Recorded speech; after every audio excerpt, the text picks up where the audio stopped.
소사이어티와 함께하는 온라인 아랍 알기 특강에서 아랍의 개혁 개방을 맡은 아산정책연구원의 장지향입니다.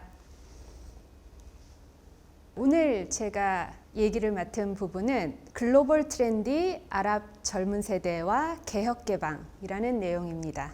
아랍 중에서 석유가 많이 나는 산유 왕정 들어보셨죠? 그 산유 왕정들이 걸프 협력 회의라는 기구를 조직을 했는데요. 멤버들이 보시다시피 사우디아라비아, 쿠웨이트, 바레인, 카타르, 오만입니다. 이 국가들 가운데서 특히 UAE와 사우디아라비아가 최근 개혁 개방의 질주를 보이고 있습니다. 어떤 내용이냐면요. 기본적으로 석유 의존과 보수 이슬람 체제에서 탈피하겠다는 내용입니다. 자세히는 보시다시피 세금 징수와 보조금 폐지, 첨단 산업 육성이고요. 네, 맞습니다. 산유 왕정에서는 지금껏 세금을 걷지 않았습니다. 나아가 세금도 걷지 않고 보조금까지 지급을 했었죠. 그런데 이러한 제도를 폐지하고 있습니다. 그리고 첨단 산업을 육성하는 거죠. 이 왕실의 격에 맞는 첨단 산업을 육성하겠다라는 것이 최근 개혁 개방의 내용입니다. 두 번째로는 사회 개방과 여성 인재 등용, 즉 폐쇄된 보수 이슬람 체제가 아니라 여성에게도 기회를 많이 주는 그런 정책을 실시하고 있고요. 그리고 마지막으로는 밀실 외교에서 탈피해서 국제연합전선에 적극 참여하겠다고 발표한 바 있습니다. 왜 지금이냐면요. 많이들 들으셨겠지만 2014년 말부터 전 세계적으로 장기 저유가 위기 시대에 들어섰습니다. 즉 미국이 사우디를 제치고 최대 산유국으로 부상하고 있는데 이 셰일가스를 개발을 하면서 이제 전 세계적으로 석유는 더 넘쳐나는데 이에 맞서 아랍 산유국이 증산 정책으로 맞대응을 하고 있기 때문이죠. 그래서 석유 값이 자꾸 내려가고 있습니다.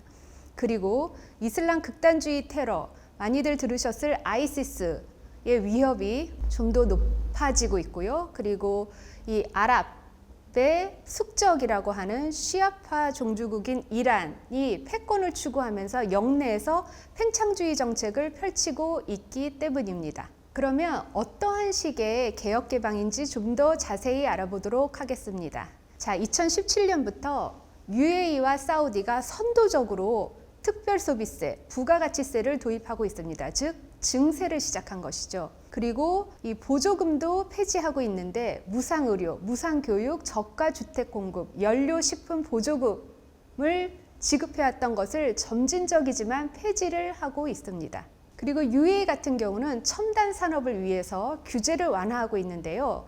2017년에 스쿡닷컴이라는 최대 아랍 인터넷 쇼핑몰이 아마존에, 2019년도에는 카림, 즉 아랍식 우버인데 이 카림이 우버에 인수됐습니다. 그리고 두바이의 IT 자유무역단지 인터넷시티는 최근 토종 스타트업을 많이 배출하고 있습니다. 자, 이제 사우디 케이스를 볼까요? 사우디 같은 경우는 2016년에 비전 2030 선포 후 미래도시 네옴을 건설해서 생명공학, 로봇 연구 시설을 유치하겠다는 계획을 발표한 바 있습니다.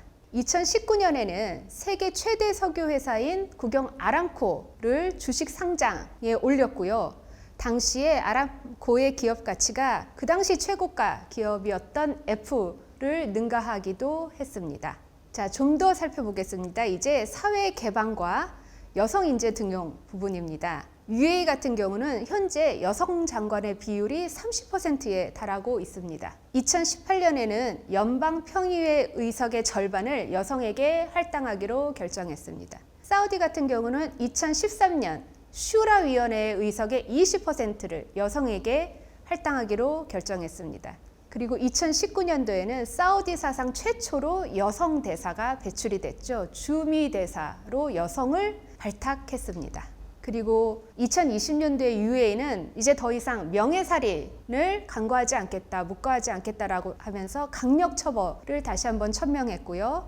그리고 이제 주류 면허 없이도 술 판매가 가능하게 되었습니다. 사우디 같은 경우는 2016년도에 종교 경찰의 권한을 축소를 했고요. 그래서 더 이상 사우디 리야드에 가보면 이 종교 경찰들이 기다란 지팡이를 들고 여성에게 옷차림을 단정히 해야 된다라고 하는 행동을 쉽게 볼 수 없습니다. 좋은 소식이라고 생각이 들고요. 2017년도에 여성은 축구장에 입장할 수 있고 여성이 운전을 할 수도 있고 그리고 콘서트에서 남녀가 같이 앉을 수 있도록 허용을 했습니다. 여기 사진을 보시면 알다시피 이제 여성들도 콘서트장에 들어갈 수 있게 되었습니다.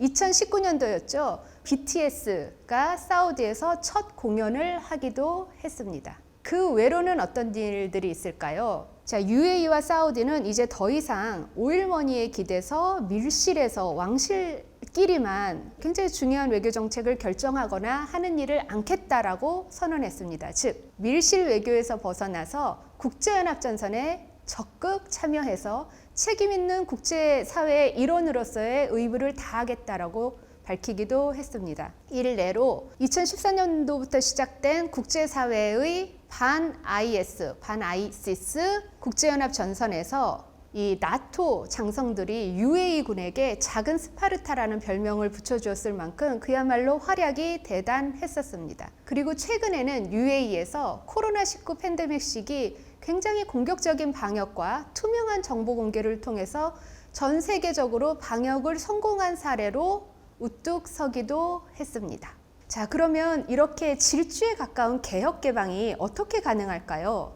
바로 젊은 세대와 여성의 전폭적인 지지 때문에 가능합니다. UAE와 사우디에서 전체 인구의 절반이 넘고 글로벌 감각이 굉장히 뛰어난 젊은 세대와 여성의 전폭적인 지지로 개혁이 그렇게 커다란 저항 없이 지금 추진 중입니다. UAE 같은 경우는 35세 이하의 청년 인구가 65%, 사우디는 70%에 달하고 있습니다.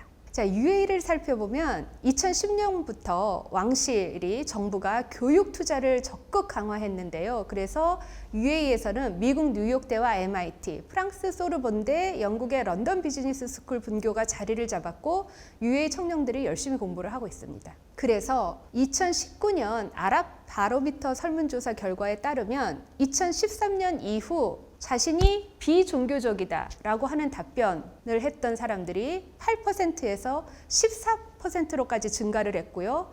이 증가폭 중에서 가장 큰 상승은 바로 30대 이하의 젊은이들이었습니다. 그리고 2011년도 아랍의 민주화 혁명이 발발했을 때 이제 아랍에 있는 이 리더들이 급작스럽게 발발한 혁명을 두고 이제 우리도 민심을 잘 읽어야겠다라고 결정을 해서 아랍 유스 서베이를 시작했습니다. 즉 아랍 젊은이들의 여론조사를 한 것인데요. 여론조사의 결과 아랍 젊은이들이 가장 살고 싶어하는 나라는 UAE로 연속으로 선정이 됐습니다. 그 다음에 미국, 캐나다, 프랑스 등이 차지를 했죠. 이만큼 젊은이의 마음을 잘 읽고 그 마음을 반영하고 있는 것이 UAE 그리고 사우디의 개혁 개방 정책이 아닐까 싶습니다. 지금까지 들었던 개혁 개방의 추진 과정만으로도 굉장히 파격적인 변화가 많이 있었죠. 그런데 최근 더 파격적인 변화가 바로 UAE에서 생겼습니다. 2020년도 아브라함 협정이 체결됐습니다. 즉 UAE와 바레인이 이스라엘과 첫 수교에 합의했고 그야말로 새로운 외교 노선을 선보인 것이죠. 이는 중동의 오랜 관성에 그야말로 신선한 충격을 주었습니다.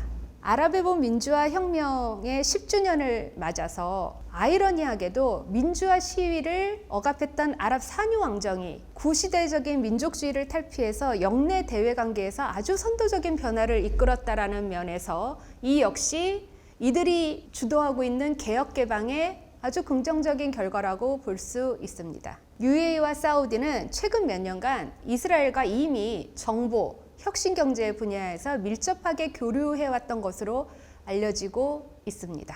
자, 지금까지 UAE와 사우디의 개혁개방 과정을 살펴봤고요. 그리고 이러한 개혁개방을 가장 적극적으로 열심히 지지하는 세대가 바로 젊은 세대 그리고 여성층이었기 때문에 제가 보기에 이들의 개혁개방의 미래는 굉장히 밝다고 보여집니다. 자, 이제 앞으로는 세계 속의 아랍, 지역 속의 아랍이라는 대주제 하에 아랍의 대외관계, 즉 아랍의 국제관계, 영내관계에 대해서 알아보도록 하겠습니다. 감사합니다.